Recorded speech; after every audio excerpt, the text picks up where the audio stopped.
મજાનો લાસ્ટિક વગરનો ઓસડ બનાવી શકાય છે. તો આ રીતે આપણે કમ્પ્લીટ તૈયાર કર્યો છે. તો અમે લાસ્ટિક નથી કર્યું, તો આ રીતે સરસ મજાનો કમ્પ્લીટ તૈયાર થઈ જાય છે ને ફિટિંગ રહેશે અને હટતો નથી. સરસ મજાનો કમ્પ્લીટ તૈયાર થઈ ગયો છે. ચડશે તેમાંથી આપણે લાસ્ટિક વગરનું બનાવીશું. તો લાસ્ટિક આપણે લાગતા નથી, તો આ રીતે ઓસડ હોય છે તેનું માપ લઈ લેશું, લંબાઈ અને પહોળાઈનો.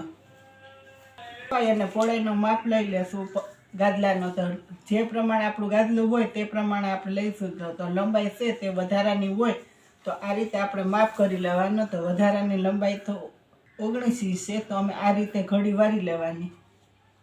તો આ રીતે ઘડી વારીને સિલાઈ લઈ લેશું.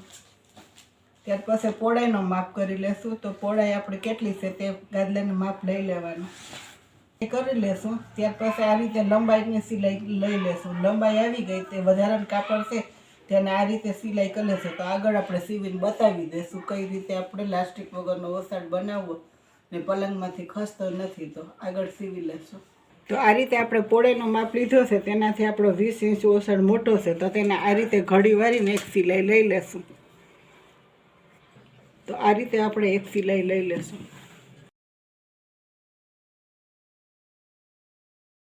આ રીતે આપણે ચારે છેડાએ આ રીતે સિલાઈ લઈ લેશું.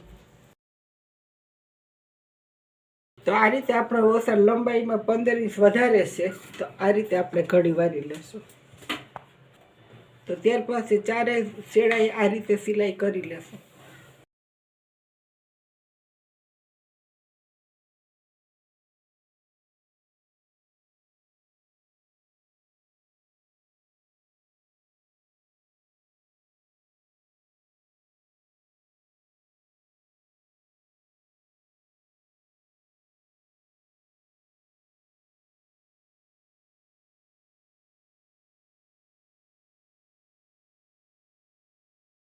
તો આ રીતે આપણે સિલાઈ બે બાજુ લંબાઈ અને પહોળાઈની લઈ લીધી છે. ત્યાર પછી આ રીતે આપણે ઘડી વારી સિલાઈ લઈ લેશું એક.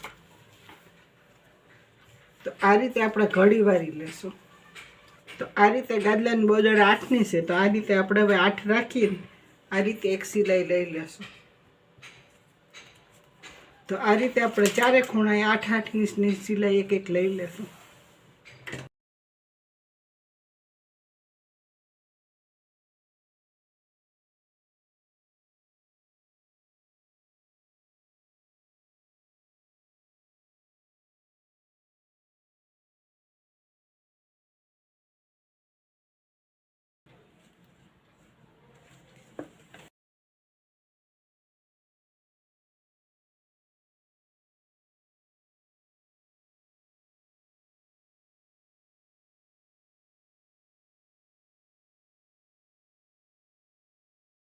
રીતે આપણે ખૂણામાં સિલાઈ લઈ લીધી. તો આ રીતે આપણો સરસ મજાનો ઓસડ કમ્પ્લીટ તૈયાર થઈ જાય છે. આ રીતે આપણી બોર્ડર બની જાય છે.